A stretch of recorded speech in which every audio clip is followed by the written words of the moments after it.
الله به چیرې خدای دې وکړي چې نن د لې په باغ کې حاجي لالا حاجي لالا حاجي لالا خدای دې خیر کړي معلم صاحب.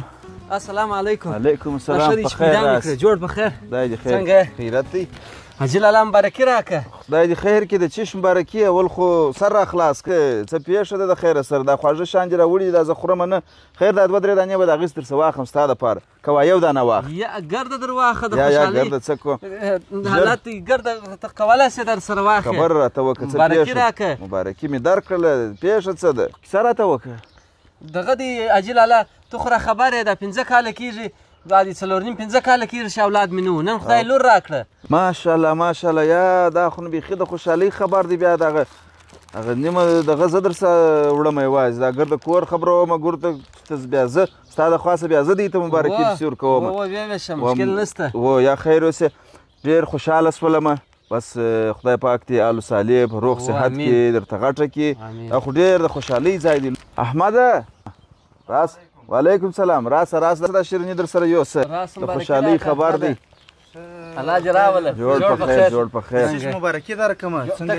دې خواته راس. دلته به درسم. لږ ته کښېنه. خدای دې خیر کړي. د چشم مبارکي درکړمه. شیریني دې هم دا راوړې ده. زه ولا روانم کارونه مې خلاص کړه. زه م اودس کوم بره ځم د جمعې لمانځه ته. د خوشحالۍ خبره د احمد خانه معلم صاحب پس له 4.5 کالو لور پیدا سوې ده. دې مغزه خراب. ولې احمده خدای دې خیر کړي. حاجي لالا دا څه وایي؟ لور دې پیدا سوې ده. چندانې توره دې نه ده ولې. تا شیرینیانې راخیستې دي مبارکیانې دي وروره. ځه ولاړ شه. لور وګوره وروره د لور به څه کرامات یې ته را روان یې د لور شیریني دې راخیستې د مبارکیانې. چش دی؟ ګوره احمده دا ته څنګه خبرې کوې. موږ ته په 4.5 کاله وروسته 5 کاله وروسته الله پاک اولاد راکړي.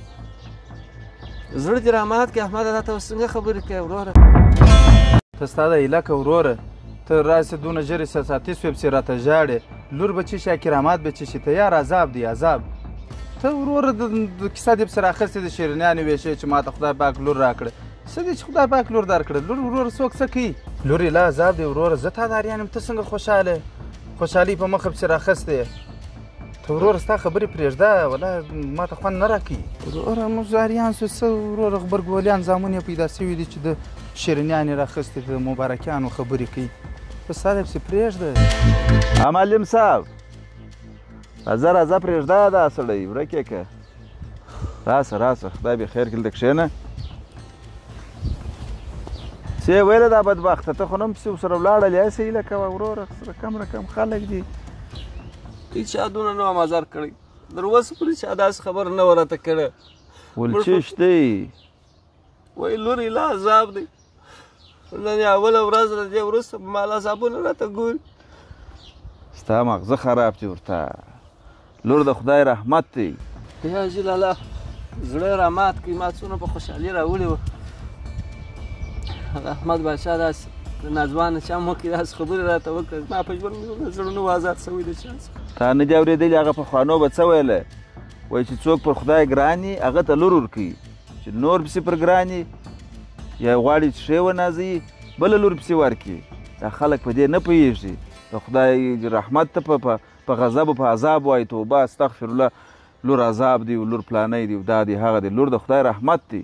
ته باید په خوشحاله سې. داسې خلکو پر خبرو غوږ مه نیسه. ته ګوره معلم صاحب دا هغه خلک دي موږ تاسې خو شکر دی پوه یو.